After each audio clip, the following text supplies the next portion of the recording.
అలాగే పైన రికార్డ్ అయింది, వీడియో ఎట్ రికార్డ్ అయిందో అర్థం కాలేదు. మనం ఇప్పుడేమో ఇటు రికార్డ్ అవుతుంది. 4 నిమిషాల వీడియో స్ట్రైట్ రికార్డ్ అయిందేమో. మరీ దారుణంగా. నువ్వు చెప్పింది నిజమే. మనం దేనికన్నా అనుకున్నాం అనుకో, సిగ్గుపడ్డాం అనుకో, అది జరగదు. సిగ్గుపడకుండా ఇప్పుడు వెళ్ళామా, తీసామా, అయిపోయింది అంతే. లైఫ్లో దేనికి సిగ్గుపడకూడదు. నిజాయితీకి పని చేస్తున్నప్పుడు దేనికి సిగ్గుపడతాం.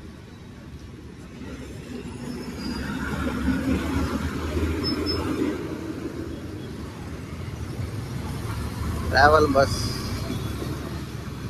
ఇంకేం లేదు, ఇంటికి వెళ్ళిపోవటమే. మొత్తానికైతే అన్నీ తీసుకున్నాం. కర్రీ తీసుకున్నాం, ప్లస్ మళ్ళీ రైడ్ పిచ్చిపోగాడు. కర్రీ తీసుకున్నాం, కూరగాయలు తీసుకున్నాం. ఇంకా జంప్ ఇంటికి. ఎందుకు ఆపోజిట్లో వెళ్తున్నాను అడగచ్చు. ఆపోజిట్లోనే మన ఇల్లు.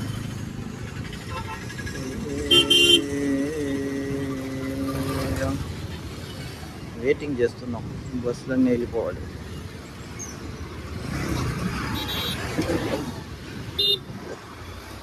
ఇక్కడ పార్క్ కట్టబోతున్నారు. ఈ పార్క్ కడేయమంటే మీకు వీడియో తీసి చూపిస్తాం. అవును, ఇక్కడ పార్క్ కడుతున్నారు.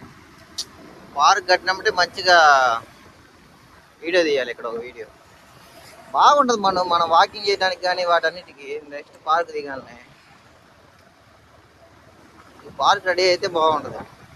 ఇదంతా నడవటానికి వేసినట్టున్నారు. ఇట్లా వేస్తారు మొత్తం అక్కడ దాకా. ఇంకా నడవటానికి ఇది ఫుట్పాత్.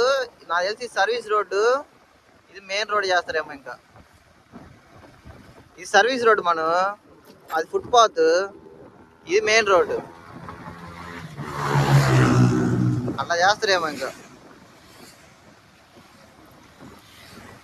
మొత్తానికైతే అన్నీ తీసుకొని అయితే ఇంటికి వెళ్ళిపోతున్నాం. రోడ్లు చూసారంటే చాలా దారుణంగా ఉంది. ఈ రోడ్లన్నీ కొంచెం నీట్గా బాగా చేస్తే బాగుంటుంది. ఎందుకంటే ఇప్పుడే ఇలా ఉందంటే మనం వర్షం పడినప్పుడు అంటే చూసుకోకుండా వెళ్ళిపోదాం. చూసుకొని వెళ్తాం. అదే వర్షం పడినప్పుడు అయితే ఒకటి కానరు. మన గుంతలు ఎక్కడ ఉన్నాయి, ఈ గుంతలన్నీ కానరు. వెళ్ళిపోయి దిగిపోయిందంటే ఇంకా పట్టమే మనం కింద. స్లిప్ అయిపోతాయి టైర్లు అవి. అలాగని కొంచెం గవర్నమెంట్ బాగా చర్య తీసుకొని ఇవన్నీ బాగా చేస్తే కొంచెం బాగుంటుంది. గవర్నమెంట్ చేసిద్ది, కానీ నెక్స్ట్ 26లో ఎలక్షన్ రాబోతుంది. హారం పనిచేయట్లేదు. 26లో ఎలక్షన్ రాబోతుంది. చూడండి ఎలా ఉన్నారు. ఇలా ఉన్నప్పుడు ఏమైందంటే మ్యాన్ హోల్స్ ఉన్నాయా, ఇవన్నీ రోడ్లు ఉన్నాయా, ఇవి అసలుకే ఇవ్యా. ఇవి ఇలా ఉన్నప్పుడు వాటి మీదకి ఎక్కినప్పుడు టైర్ స్లిప్ అయిపోయి కింద పడిపోయే అవకాశం చాలా. నేను 2-3 సార్లు అలాగే పడబోయాను. తర్వాత కంట్రోల్ అయిపోయింది. కంట్రోల్ చేయగలం కాబట్టి బండ్లు తీసుకుంటాం. అలా చాలామంది మళ్ళా కంట్రోల్ చేయలేరు. అలాంటి రోడ్లు కింద పట్టడానికి అవకాశం. రోడ్లన్నీ బాగా వేస్తే కొంచెం బాగుండు. వేస్తారని నమ్ముతున్నాం. చెన్నైలో కూడా బఫెలోస్ ఉన్నాయి చూడండి. బఫెలో అంటే కాదు, ఉన్న పోతు బర్రెలేనా, బర్రెలు అంటే ఎక్కడైనా డెవలప్ అవుతా కానీ ఏదైనా అవి అన్నీ బతకాలి. చీమలు దోమలన్నీ బతికితే మనం బతుకుతాం. కుక్కలు ఉంటాయి. ఈ కుక్కలను తీసుకెళ్ళి ఎక్కడ వదిలిపెడతాం. స్ట్రీట్ డాగ్స్ ఉంటాయి మంచిదే, కానీ కొన్నిసార్లు అవే దూరంగా ప్రయత్నిస్తున్నాయి. ఒక్కదాని వల్ల ఇప్పుడు మనిషి ఒకటి పిచ్చోడు అవడం అందరం చెప్తున్నట్టే. అలాగే ఒక కుక్క వల్ల అందరికీ చెడ్డ పేరు అవుతుంది. సో గాయ్స్, ఈ వీడియోకి అయితే ఇంతే. ఈ వీడియోకి ఎంత క్లోజ్ చేస్తున్నా. Thank you for watching this video content.